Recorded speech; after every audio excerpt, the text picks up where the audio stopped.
આટકોટના Gondal road પર દારૂ ભરેલ ફોર્ચ્યુનર કાર ઝડપાઈ હતી। 23.45 લાખનો મુદ્દામાલ કબજે કરવામાં આવ્યો હતો। આટકોટ ગોંડલ રોડ ઉપર રાજકોટ ગ્રામ્ય એલસીબી ટીમ દારૂ ભરેલ ફોર્ચ્યુનર કાર ઝડપી લીધી હતી। પોલીસે કારમાંથી 3.10 લાખ કિંમતનું 888 બોટલ દારૂનો જથ્થો શોધી કાઢ્યો હતો। દારૂના આ જથ્થા સાથે રાજસ્થાનના સાચોરમાં રહેતા 2 શખ્સોને પોલીસે ઝડપી લીધા હતા। પોલીસે દારૂના જથ્થાનો કાર અને મોબાઈલ સહિત 23.45 લાખનો મુદ્દામાલ કબજે કર્યો હતો। આ બંને શખ્સોની પૂછપરછ કરતા સાચો માલ ભરી અમરેલી તરફ જતા હોવાનું માલુમ પડ્યું હતું। ક્યાં પહોંચી માલ કોને આપવાનો હતો તે અંગે વોટ્સએપ કોલ પર સૂચના મળવાની હોવાથી તેમણે જણાવ્યું હતું। દારૂના આ દરોડાને જાણવા મળતી મુજબ રાજકોટ ગ્રામ્ય એલસીબી અને વીવી આડેદરાની રાહબરી હેઠળ પીએસઆઈ ડીજી બળવાએ એસી ગોહિલ તેમજ તેમની ટીમ પેટ્રોલિંગમાં હતા। તે દરમિયાન હેડ કોન્સ્ટેબલ નિલેશભાઈ ડાંગર, રાજુભાઈ તેમજ કોન્સ્ટેબલ ભોજાભાઈ તેમજ સચોટ બાતમી મળી હતી કે આટકોટ ગોંડલ રોડ ઉપર દારૂ ભરેલ એક કાર પસાર થનારી છે, જેથી પોલીસે તેમ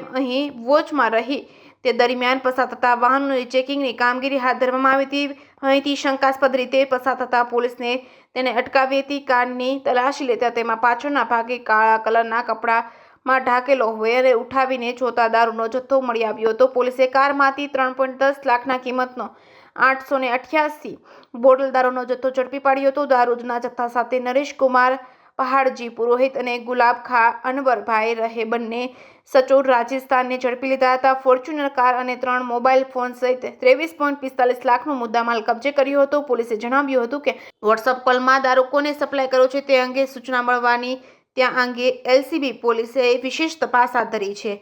જેકેએસ ન્યૂઝ ગુજરાતી સાથે કરશન બામટા, આટકોટ।